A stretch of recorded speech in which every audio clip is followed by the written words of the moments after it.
I'm Amber Davies and welcome to Call to Stage. This is the space where musical theatre takes centre stage. From unforgettable backstage stories with incredible special guests to insights from my life and my theatre journey. We're leaving it all on the mic every single week, so let's jump in. Hi guys, welcome back to Call to Stage, Gatsby Edition, with me, Amber Davies. I have one of my favourite company members next to me. It's the incredible Joel Montague. Am I one of your favourite company members? No, just so you know for this. No, you are. Thank you. You are. I should be. You're a legend.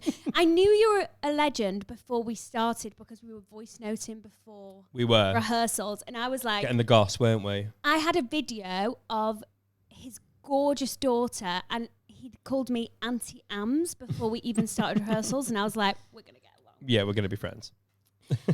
Before we start, I need to ask you one question that I ask everyone. And that is, have you got a pre-show ritual as George Wilson? Not really, no. I play a bit of PlayStation. Call Carrie.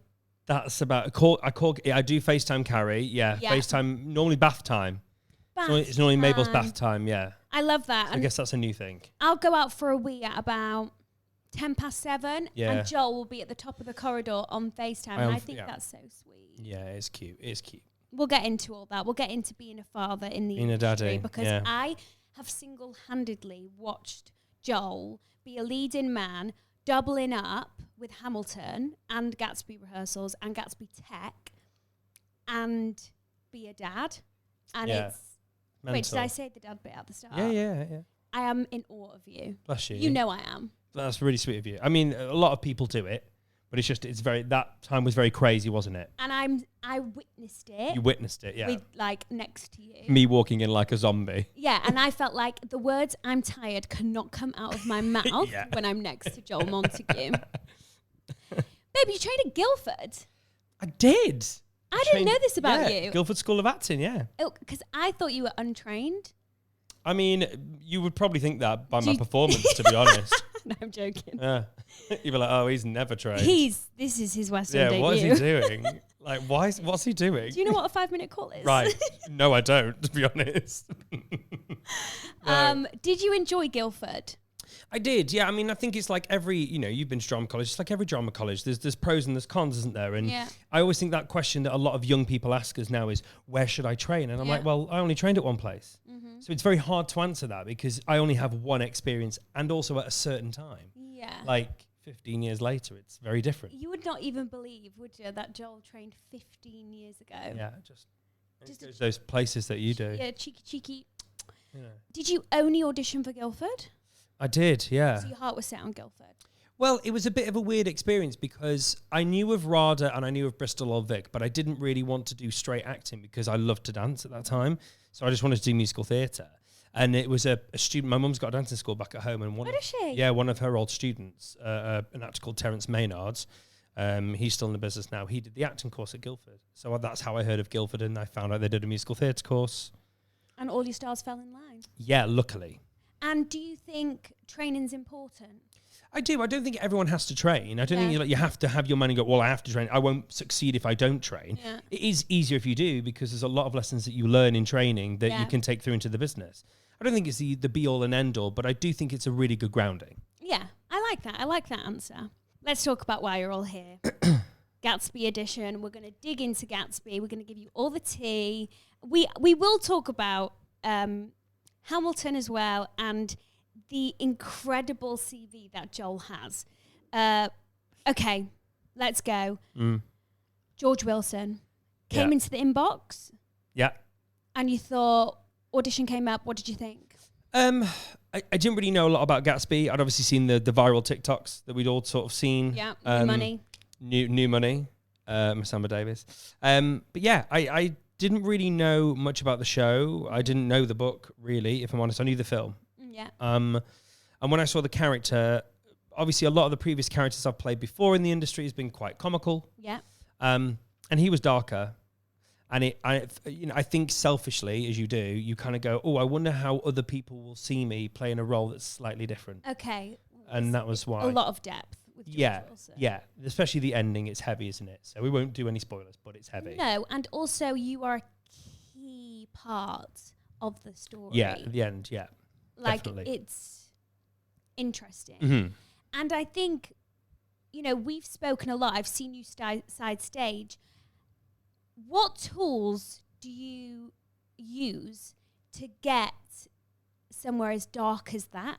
Yeah, it's hard because also I think when you've played comical roles, you can take a lot.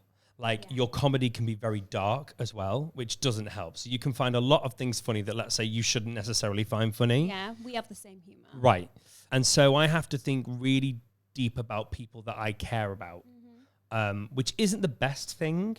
But then also what I do have is I'm able to come off stage with a wonderful cast who snap me out of that. Yeah. And I think that's really important. Because I think if you didn't have the triggers of the other people, you'd stay. You'd stay in that. And I think people, as we know from film and TV, have done those roles and they've really suffered from it. Yeah. It's a big ask. It's a big responsibility.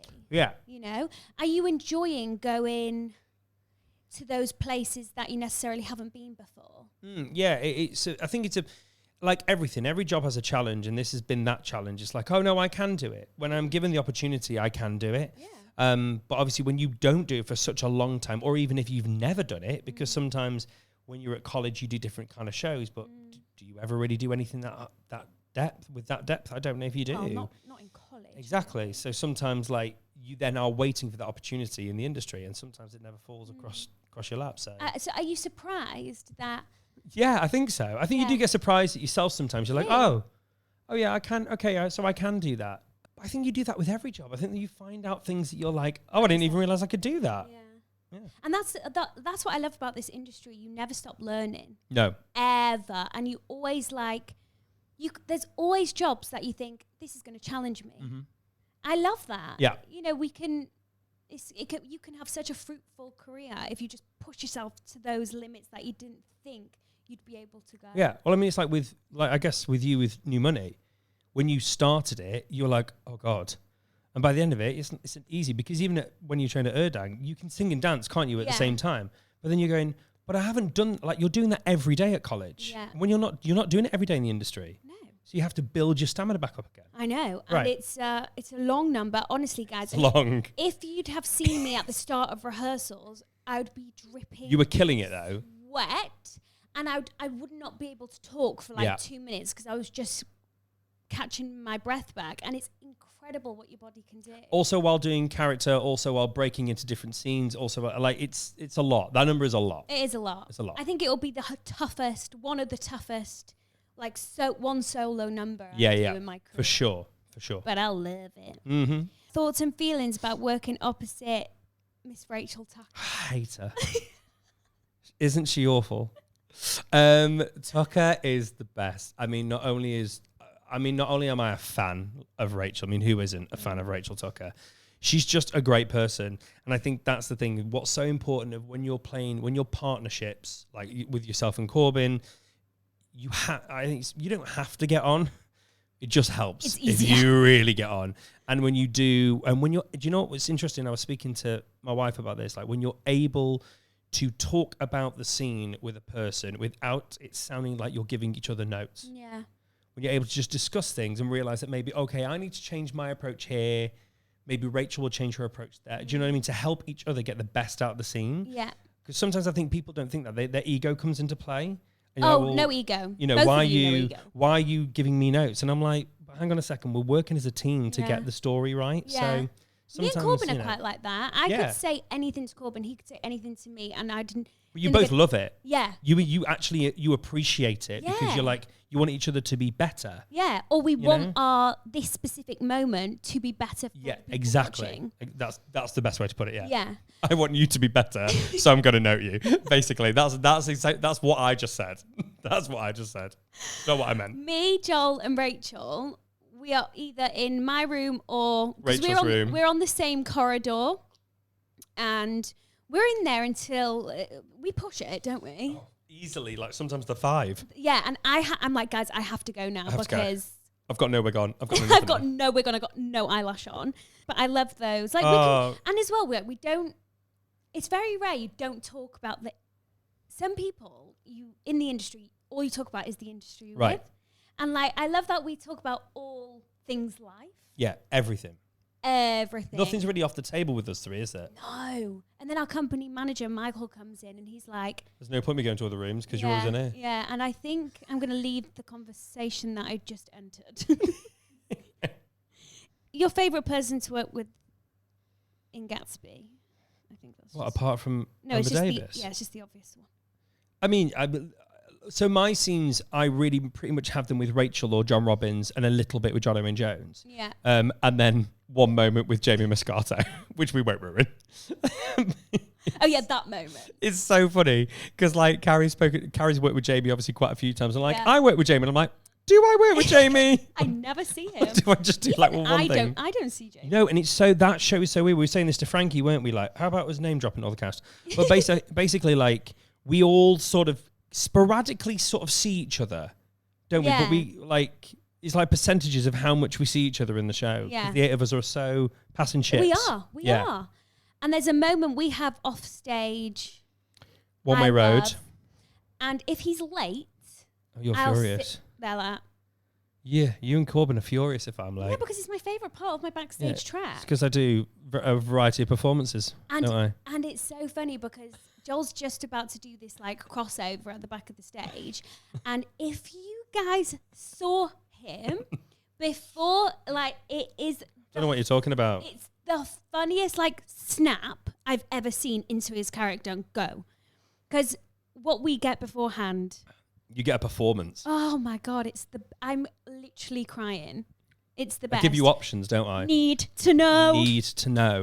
With the baby. And baby is Baby Lillian. I named Baby Lillian. Is that Baby Lillian? Is that what you named her? She's Lillian to me. Okay. I didn't name her. She's a prop at the moment. Maybe I should make more of her. I'm obsessed. Please can we talk about the fact that you doubled up during rehearsals whilst doing Hamilton, King George. Yeah. And full-time dad. Yeah. How did you do it? I don't know to this day. I've got, my gorgeous wife is busy on tour. She's obviously, as she should be, absolutely nailing it as usual. And she's kind of like, it's so important that obviously a lot of people have opinions of parenting and things. And for me and Carrie, in our industry, sometimes you feel like if you're not working, you kind of get forgotten about, And I think what's really important is that we both maintain that we want to do jobs that we would really like to do. Mm-hmm. And we will always do that because if you do that while raising kids, then your kids see that you are working hard as well. I'm passionate. Right. And hopefully they will then feed off that, and whatever industry they go into, they will be the same. Of course I found it hard. I found it really difficult. We've got an amazing nanny who helps out, Lois. She's been a godsend, and you just do it. You do. You just do it. You make it work. You organise. It's like even now Carrie's off this week, so she's helping out a lot more because she can. Just things like that. It's just such a difficult question. Like I'm turning 30 next year, and it's always like, when is the right time to have a child in this industry? And I think it's never. Lockdown was the best time, wasn't it? Yeah, and I got a dog instead. Yeah, and there was so many girls I know in the business that actually had kids. Yeah. During lockdown. And it's like, there is never a right time. No. So you are, I said to Rachel, because Rachel's got a gorgeous 12-year-old son. Yeah, Ben, yeah. Which is wild, because she looks 12 herself. Yeah. She said, Amber, there's never a right time. No. You've just got to do it. And before you know it, you blink, they're in school. Yep. So like these like more difficult moments, although they're beautiful, it is temporary, even though like she's growing into the most beautiful. I know, but also like even selfishly as I am, because our industry is very selfish in what we do, but I was fortunate enough to be playing King George, which is an incredible role in an incredible show. And then I had another West End show opportunity to come up. So it's not so easy just to turn them down. No. You know what I mean? You've kind of got to go, well, no, I've got to take this opportunity because after this job, I might not have one. No, I know. So therefore, I do become, you're a full-time parent anyway, but you do become a parent that doesn't go and do that kind of theatre job, you know. Also, I feel like something won't present itself to you if it's not right for you. Right. So it's like when those moments come, you do have to grab them by its horns. Yeah, absolutely. King George. Oh my gosh. I saw Joel playing King George. I generally thought he was... It's the same situation. I thought you were doing the whole show to me. I was. Yeah. I knew you and Ben were in, so I was like, right, what I'll do is I'll perform it directly to Amber and Ben. Did we know we were working together? No, we didn't. No, we did not at the time. We did not know. We'd met each other very briefly. Remember, like, Bring It On. I think I've met Ben a couple of times. Yeah. And I was just about to do the live show with your wife. That was right. Yeah. And I'd met Carrie a good handful of times. Carrie, didn't you? Yeah, you did a gig with Carrie. But I didn't know her to sit down and have like a conversation with her, like obsessed with you both. We're obsessed with you. I'm obsessed with you guys. We're obsessed with you. Stop.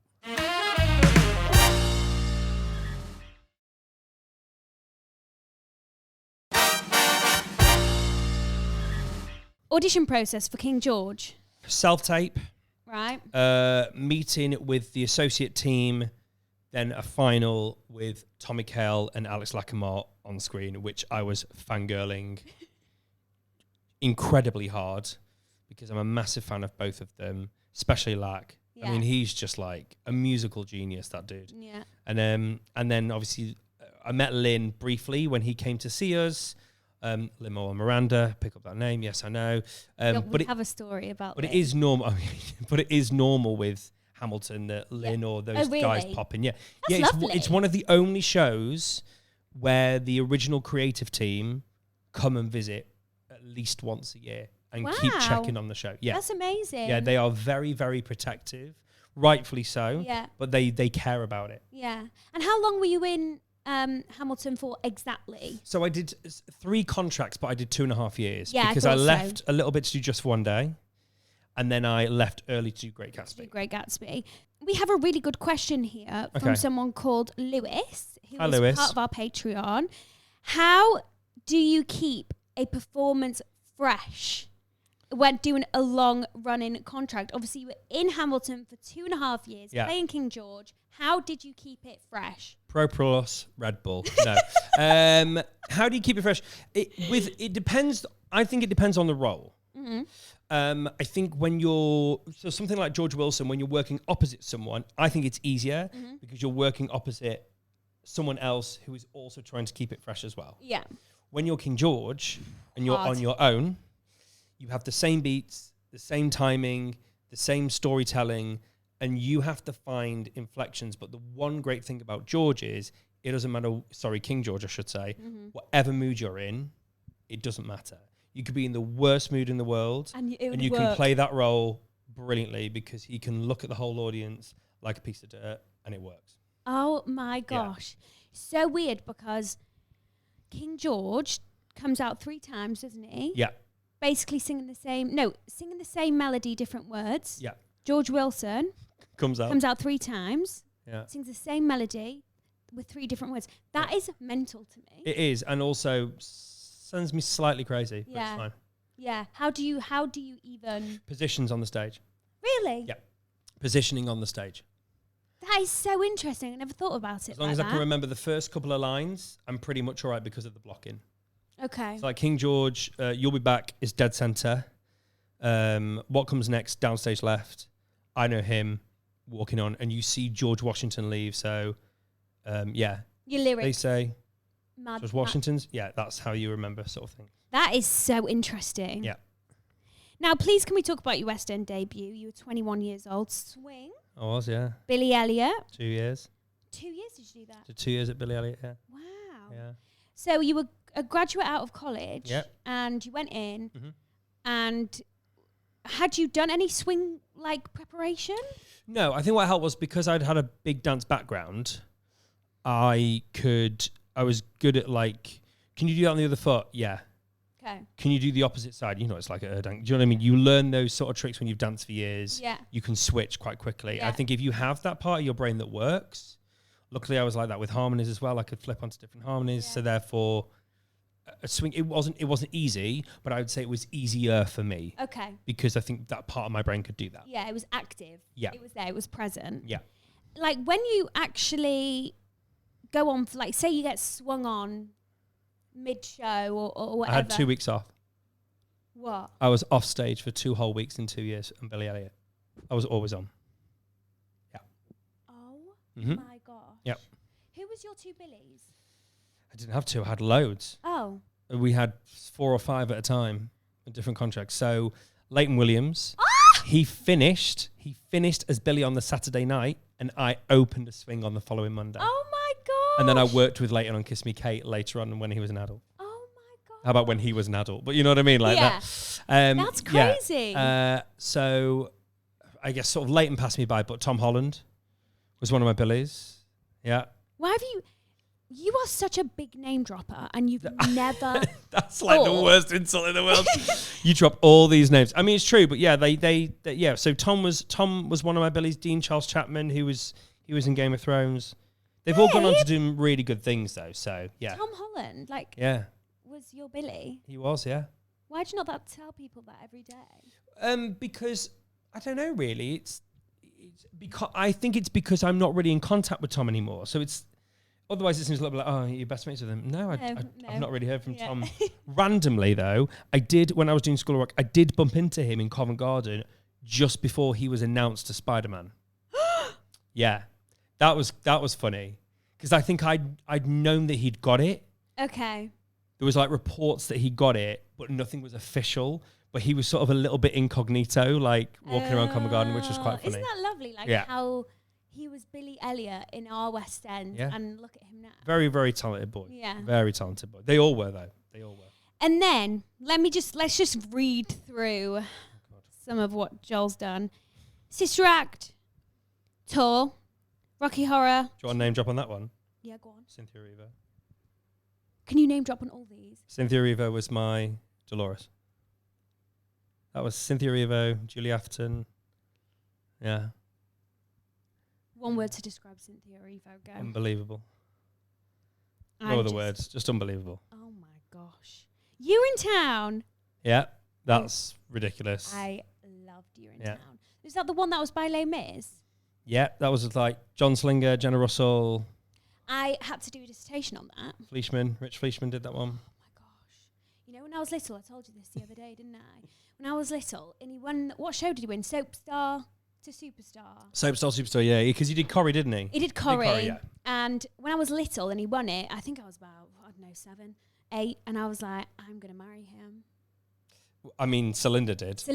Yeah. And like rightfully so, because and also he's a very talented, they both are. I know. I need to get them both on this pod. Yeah, they're hilarious together. Really? Yeah, brilliant. Producers. Yeah, with Manford, Jason Manford, Ross Noble, Louis Spence. Wow.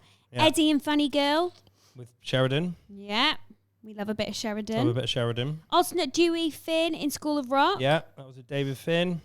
Lovely David Finn. Fat Friends. That was with quite a few. Jodie Prenger, Sam Bailey. You love Sam Bailey, don't you? Love Sam Bailey. Love Jodie. Love Prenger as well. She's amazing. Freddie Flintoff. I shared the role with Freddie on that. That's crazy. Yeah, Freddie's great. Who's the most famous person you've got in your contacts, apart from Carrie Hope Fletcher? Who was also... Tom. Probably a brother. Oh, yeah. A brother and sister-in-law. Yeah, I don't know. Like, there's quite the people that I've worked with, basically. Yeah. Apart from being married into now quite a well-known. The correct answer was Amber, but don't Amber Davis. Kiss Me Kate. Yeah, that was Leighton was one of them, but a whole lot of great people in that. Guys and Dolls in Paris. Yeah, Love that. Great. Lived in Paris for 3 months. It was amazing. Wow. That was Stephen Mear production. I have never worked with Stephen Mear. Oh Jade my God, he'd love you. But he follows me on Instagram, and we are committed to liking every single post he is put out. One of the best people ever. So brilliant. Oh, I love that. I love Stephen. Falsettos. Yeah. Waitress. That was with Sarah Bareilles. And Gavin Creel, the late great Gavin Creel. Yeah. Wow. How? And I should say Lucy Jones and David Hunter. Of course. They were also unbelievable. For me, I think that Waitress situation was like a wow moment for our industry. I mean, yeah. I can't tell you what it was like, because being on stage with not just being on stage with Sarah. I mean, Gavin I've been a fan of ever since college. So that for me was a massively full circle moment. And Marisha and I sort of helped do his vigil at in London when he passed away, and it was just like such a special night because the amount of people that came, like Sonia Freeman was there, Kevin McCullum was there, big producers, big directors, all of his cast, like Mormon Hare, they were all there. And that just showed you how much love there was for Gavin over in London, let alone Broadway. Yeah, exactly. And he was just the most glorious human, Gavin Creel, and I'm, forever going to miss him, and so will this industry.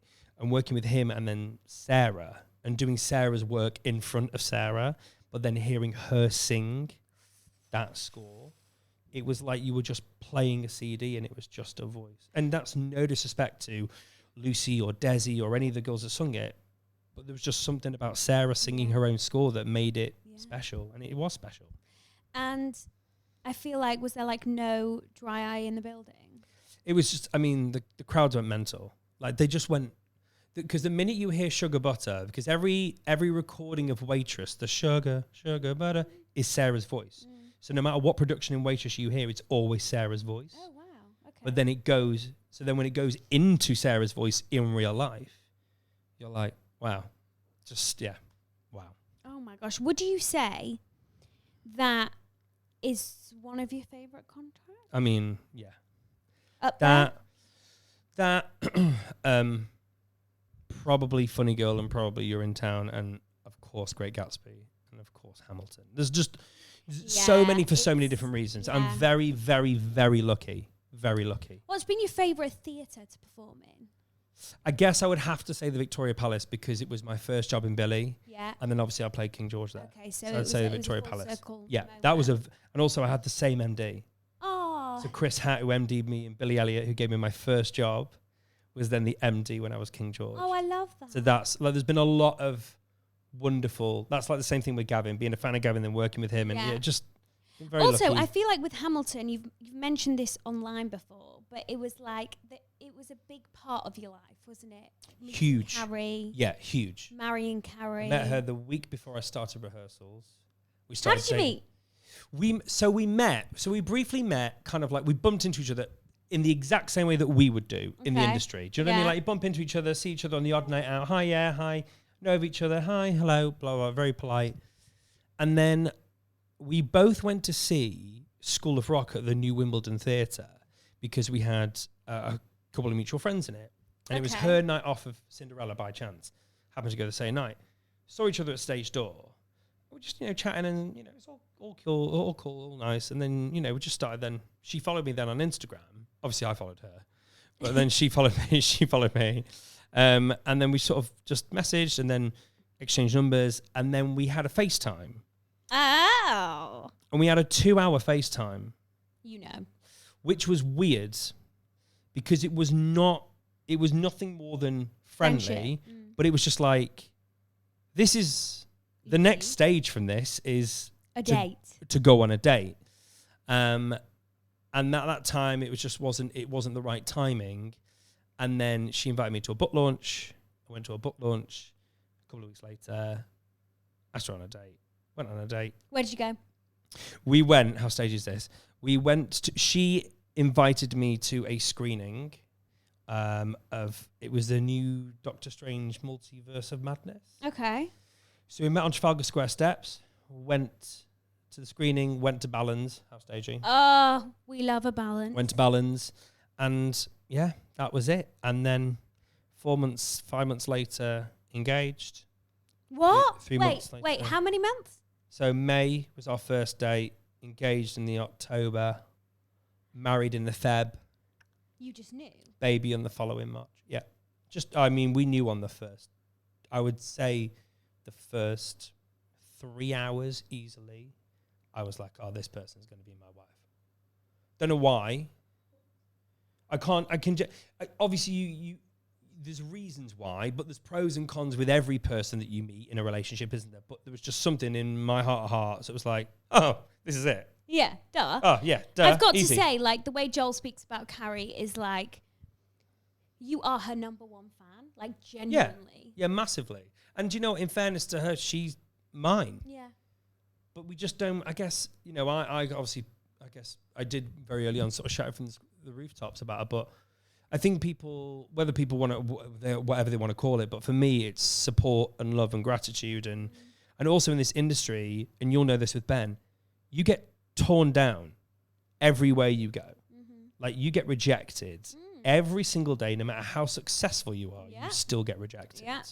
So to have the person that you love, who is your best friend, be the foundation for you to always have that support, it's kind of vital in a relationship. Yeah. So especially with both of us being in this industry. Yeah. And you're a great team when it comes to Mabel. Yeah. I mean, she's the most insane mum. She's by far, she's unbelievable. Unbelievable as a mother. I can't tell you, what she does and how she is with Mabel. She's far better than me. I'm good with Mabel in, logistics. Yeah. Carrie is just... pure heart. Oh, my God. Never seen anything like it. Oh, my God. That makes me want to cry. And then before we move on to our Patreon questions, we have one from lovely Kim, which I'll be asking. What's the most special moment in your career that you'll never forget? Whether that's a day, whether that's a performance. God, that's hard. I know, you've probably had loads, but please, I'll just pick one out for Christ's sake. I would say Funny Girl. Yeah. Because I was a massive fan of Sheridan anyway before. I was a big fan of 2 Pints of Lager. Huge fan of 2 Pints of Lager. And to work opposite someone as skilled as her in that way, and with that team, with Alan Williams and Michael Mayer and Lynn Page, that amazing creative team. And it was just a wonderful thing to be part of Funny Girl. It was a really, obviously it had some hard times at points, but I mean, working opposite her, that's something that I will always treasure, because I think she's such an incredible actress in our industry. And she can do it all, really. Oh, she can do everything. Can do theatre. Yeah, she can never do anything wrong, yeah. Sheridan. And probably Sarah and Gavin. Really. Big. That's a beautiful moment to have the writer of the show be in the show and be part of that. Great. It's amazing. I love that. Yeah, I love that. Isn't he just the best human ever? Lies. Thank you so much for listening, guys, and head over to our Patreon for the big old juicy questions.